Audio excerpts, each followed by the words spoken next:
Amazon has just come to a settlement in charges that it had stolen tips from its delivery drivers. So now the Federal Trade Commission announced on Tuesday that Amazon will be required to pay $61.7 million in settlement charges that it withheld some customer tips from its Amazon Flex drivers over a 2.5-year period. So now, according to the complaint against Amazon and its subsidiary, Amazon Logistics, the company had advertised that it was going to pay 100% of the tips to its drivers. So, hey, we're going to give you 100% tips. So come be an Amazon driver because business is booming. We need the drivers, and we're going to pay you really well and it's going to be great. But in reality, of course, it wasn't. They ended up actually using customer tips to settle the difference after it lowered the hourly rate. I'm going to explain how that worked, but basically they did this and they didn't tell anybody about it. So they're just like, ha ha ha, we're going to steal your tips and we're going to lower the rate that we pay you and just make up the difference with tips. And they thought that nobody was going to notice this. Well, people noticed. So that's super dirty. Now, the FTC also alleges that Amazon did not stop this behavior until they got caught. So the FTC began the investigation in 2019. That's when they found out about it. And they're like, oh no, I can't believe we got our hands caught in the cookie jar. We're gonna have to fix that. We're gonna have to change that. Oops. So now the complaint specifically has to do with the Flex services I mentioned that launched in 2015, which allowed anybody to sign up to deliver Amazon packages to customers. So it's part of the gig economy, basically. Now the Flex drivers were paid an hourly rate for those deliveries, but could also receive customer tips. In the frequently asked questions section of the Amazon Flex app, the company had promised drivers to receive 100% of their tips, saying, for Prime Now, Amazon Fresh, and store deliveries, the customer can choose to tip. You will receive 100% of the tips you earn while delivering with Amazon Flex. An earlier version of this document also stated that Amazon will pass to you 100% of the tips that you earn back in May of 2018. We again know that that is a complete fabrication. It's a lie. In fact, Amazon also promoted the tip benefits in ads recruiting drivers, where the company offered a rate of up to $18 to $25 an hour and the ability to make more via tips. And when the driver signed up for the Flex service, its terms also promised 100% of tips, according to the FEC complaint. So they spelled it out very, very clear. You're going to get 100% of your tips. 100% going to you, and we're also going to pay you $18 to $25 an hour. That sounds great, right? That's the pitch. Well, that wasn't the case. TechCrunch explains that despite the language being used when Flex drivers use the app to accept their delivery gigs, they would actually be assigned delivery blocks, only some of which were tips eligible. So the places that you might not get a block assigned to you that even allowed tips. So that already cuts that down significantly. But also, initially this included Prime Now, but it later expanded to include Amazon Fresh and restaurants. Those that weren't eligible for tips were paid a flat rate. Meanwhile, customers using the Amazon app were encouraged to tip drivers anyway through the app, which noted that cash is not accepted upon delivery. So another thing that they used, that they did, was in 2016 changing their drivers' wages from $18 an hour plus tips to what they called a variable base pay, which ran over the course of 2.5 years. During this time, Amazon would reduce its own contribution to drivers' pay to an algorithmically set internal base rate using data it collected about average tips in the area. This base rate was actually well off and below the $18 to $25 advertised rate. Then instead of paying out 100% of the tips to the drivers, Amazon treated the bottom of the range as a guaranteed minimum and used drivers' tips to meet that minimum. So now understand that this was not a mistake.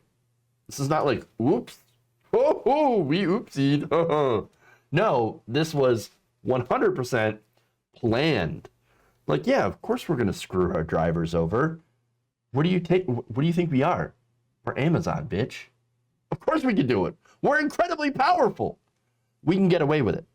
And until the FTC found out, they did get away with it. In fact, TechCrunch goes on to explain that when Amazon made these changes, it did not ask for drivers' consent or otherwise inform them at all. It also had internal discussions where the company tried to decide what level of detail about earnings to actually show to the drivers, knowing that the changes would reduce their earnings. And when drivers eventually figured out that they were being robbed, the company continued to say that it paid 100% of tips, even as it internally acknowledged that the situation had represented a huge PR risk to Amazon and described it as a, quote, reputation tinderbox. Oh, you think? Oh, you think this could have been problematic? No, really. You're literally robbing these drivers of everything, like of all their tips, or at least a large majority of them. So now here's the thing. I kind of disagree with the whole idea of tipping in general, even though I do it. I would say I'm a fairly generous tipper because I know that these people survive on that. I mean, I don't believe, though, that the onus should ultimately be on the customers to subsidize what the company should be paying you for your wage, right? And so I understand that some tip workers, too, can make a lot of money. But in general, you are forcing the customer to pay a wage that the employer should have actually been paying the whole time. And here's the other thing, right? It's not as if Amazon couldn't afford to pay out that wage, a high wage, $18 to $25 an hour. They just couldn't. There's no reason they couldn't. Amazon is worth billions of dollars. Billions. It's one of the wealthiest companies on the planet. And now, of course, we see why. It's because they extract the profit from their workers. They steal the fruits of their labor. These tips, again, were not for the company. They were for the driver itself, themselves, not to subsidize Amazon's profit margins. And the fact that they lied about this and they knew exactly what they were doing is incredibly disgusting. And we know this. We know this. Now, following the FTC issuing a civil investigative demand at Amazon on May 23rd, 2019, and after much deliberation, as I mentioned, they did change the practice. On August 22nd, 2019, Amazon announced an updated earnings experience to drivers, which was similar to the original compensation. So they had to go and admit, oops, it turns out that entire time we were kind of screwing you and stealing your money. But hey, you know what? We have updated our terms. So now everything is fine. Everything is fine. What are you talking about? It's all good. We're good. We're good. Okay, anyway. So now, the FTC settlement includes a $61.7 million fine, which is full amount of money withheld from drivers. This will be used to compensate the drivers. In addition to the fine, the settlement also prohibits Amazon from making further changes to how drivers' tips are used as compensation without first obtaining their express informed consent. Didn't DoorDash also have a tip problem? DoorDash, what was it? There were others too that have gone through this. Instacart, I believe, shipped. There are all these, gig economy type of delivery services that promise to give people tips, but then end up stealing their wages. And so, yeah, this is not a new thing. So now, here's the thing.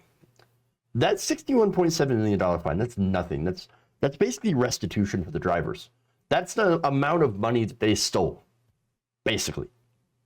All they had to do from the FTC is just say, okay, we'll give back the money you stole, and then next time when you try to steal from your employees, you at least got to tell them, oh, great, that's funny. But the amount that they had to give back is barely anything for Amazon. The company in the third quarter pulled in $96.15 billion in revenue and has stock earnings of around $12.37 cents per share. Amazon's doing just fine. You think they're affected at all by paying $61.7 million? No, of course not. And it's also said that revenue would climb to $112 to $120 billion in Q4, or an annual growth of 28 to 38%. Amazon is growing. It's getting bigger. It's getting richer. And a lot of that, of course, has been driven by the pandemic. A lot of people are not going out and buying things. They're ordering things off Amazon.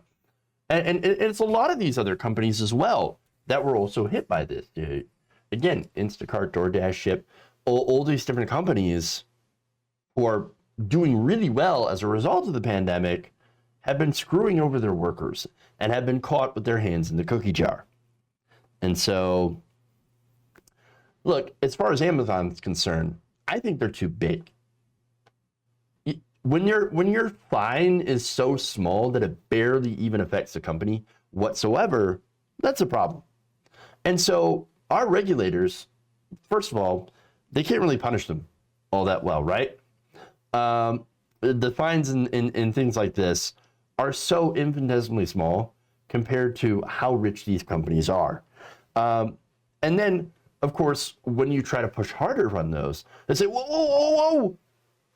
Amazon creates so many jobs. We can't possibly ruin them because, if we put them out of business, if we punish them too hard, well, they're going to lay people off and it's going to ruin the jobs. And, well, there's a solution to that.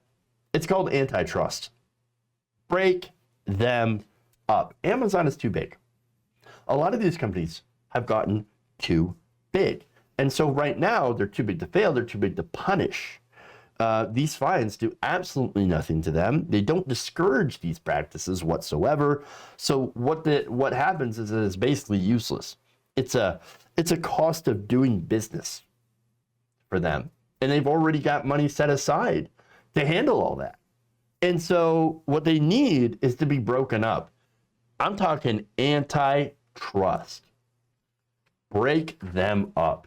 And then any division that does anything like this, a newly created company that used to be part of Amazon that would continue or do these practices, you need to sue them into oblivion. You need to make an example of some of these companies. Now, of course, that's not going to happen because our politicians fawn all over at the feet of Amazon and Jeff Bezos, who, by the way, had stepped down as CEO, but it doesn't really matter. One of the richest men in America, and that company culture, that corporate culture at the top, it's not going to go away just because Bezos isn't there. Someone else who does the same thing is going to fill that spot. So really, it doesn't really matter. And he and every other billionaire, I'm sorry, you don't get to be a billionaire in any other way other than through exploiting the workers in the system, crushing unions, stealing tips, stealing pay, even avoiding taxes, and on and on and on. The system is rigged. It's rigged in favor of them and rigged against you. Because even though the settlement, it's something, sure, they get their wages back, and that's fine. It's still not nearly enough to stop them from doing something else, even through even more sneakier practices. And that is overall the problem is systemic. And so fines and fees like this not going to really do anything to fix the system. We've got to use the tools that we have available to us, antitrust, in order to fix these companies. If you enjoyed this video, please give us a like and share with your friends. You can subscribe and help out the channel by becoming a patron. It's patreon.com/Jeff Waldorf, or you can become a channel member as well by hitting the join button below.